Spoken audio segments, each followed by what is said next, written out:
ધોરાજી અને જામકંડોળા વચ્ચે વેગડી ભાદર નદીનો પુલ જર્જરિત થઈ ગયો છે। ત્યારે પુલ પર ભારે વાહનો માટે પ્રતિબંધ મૂકવામાં આવ્યો છે, પરંતુ હજુ સુધી પુલની મરામત માટેની કામગીરી કરવામાં આવી નથી। ત્યારે લોકો મુશ્કેલી ભોગવી રહ્યા છે, જેમાં ધોરાજી અને જામકંડોળા તાલુકાના ગામના ખરીદી કરવા જતા લોકોને તેમજ શાળાએ જતા વિદ્યાર્થીઓને અને જામનગરથી વેરાવળ સોમનાથ સુધીના મોટા વાહનોને ફરીને જવું પડે છે। તેમજ એસટી બસ ન આવતા વિદ્યાર્થીઓ અને ગ્રામજનોને ભારે હાલાકી ભોગવવી પડે છે।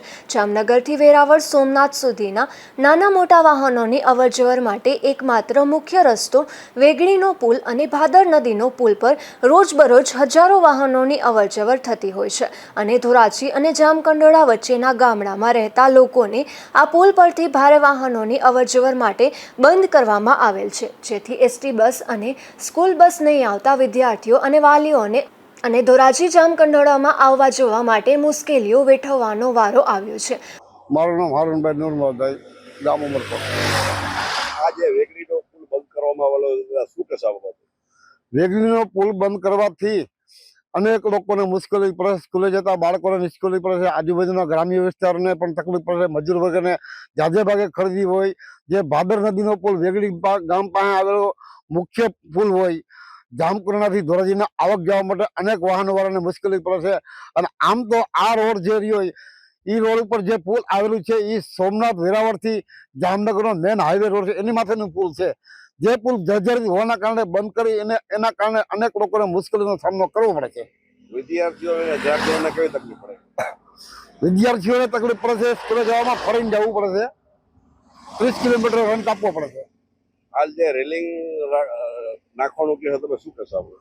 રેલિંગ નાખવાનું કારણે અનેક વાર એ ભાદર નદી ઉપર પુલ ત્યાંથી આત્મહત્યાના બનાવો બને છે, તો એ આત્મહત્યાના બનાવ બને, જેમાં પણ થોડું ઘટતું થાય, રેલિંગ ફિટ થઈ જાય, પુલ ઉપર લોકોને મુશ્કેલી પડતી પ્રશ્ન હલ થઈ જાય।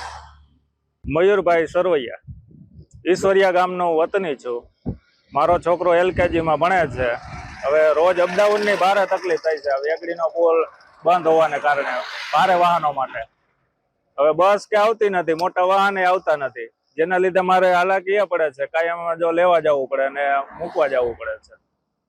વાહનો મોટા વાહનો નથી આવતા, બસ નથી આવતા, એટલે કેવી ગ્રામજનોને તકલીફ પડે? ગ્રામજનોને હવે જો ધોરાજી અમારું મેન મુખ્ય મથક આમ ગણીએ તો ખરીદીનું બધું તો ધોરાજી જવું પડે, તો હવે મોટા વાહનો તો આવતા નથી, તો તકલીફ થાય। બધા આગળ તો પ્રાઇવેટ વાહન તો હોય નહીં, હવે આમ ફરીને આવવું પડે। આમ દાખલા તરીકે આપણે જેતપુર કે પેડલા થઈને મેન હાઈવે પકડવો પડે છે। આમાં શું કહો સરકારને એ કહેવું કે વહેલી તકે ભલે આનું રિપેરિંગ કામ કરે અને પાછળ ભારે વાહનો ચાલુ કરે એવી માંગણી છે, જેથી કરીને બસની કે પાયાની આ સુવિધા છે અપડાઉનની, કે બાળકોને ભણતરમાં કઈ તકલીફ ન પડે એ માટે આપણે થઈશું।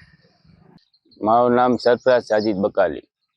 સરફરાજભાઈ, જામનગર વેરાવળ સોમનાથથી જામનગર જવાનો જે આ વેગડી વાળો પુલ છે, ભારે વાહનો માટે બંધ કરવામાં શું કહેશો? મોટા વાહનોને બહુ તકલીફ પડે છે। આમ ગોંડલ જવા માટે, જામનગર જવા માટે આમ ફરીને 30 કિલોમીટર જેવું જવું પડે છે। ખાલી 1 કલાક બગડે છે। ઈંધણનો કેવો બગાડ થાય છે અને સમય કેવો બગડે છે? ડીઝલ બહુ બગડે છે અને 1 કલાક મિનિમમ મોડું થાય છે। શું કહેતો સરકારને આ બાબતે? સરકારને એટલું કેવું છે કે આપણે આ પુલનું ફટાફટ નિર્ણય લાવો। આ જે પુલ જર્જરિત છે એ રિપેરિંગ કામ હજી કરવામાં નથી, એવું તો કઈ રીતે કહેશો તમે? એનું કાંઈક તો નિર્ણય હોવું જોઈએ ને। આ પુલ જોખમ જેવું છે તો તાત્કાલિક રિપેરિંગ થવો જોઈએ। હવ ગોગનભાઈ રામજીભાઈ।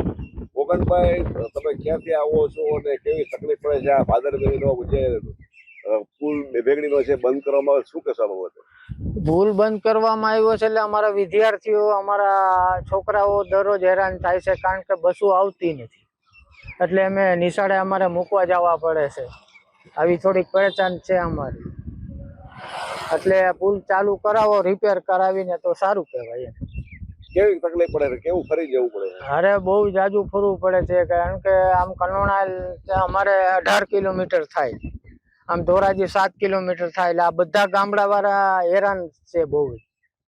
શું તમારી માંગણી છે? અમારી માંગણી એ છે કે ભાઈ એસટી બસો ચાલુ કરાવો, આ પુલ રિપેર કરાવીને।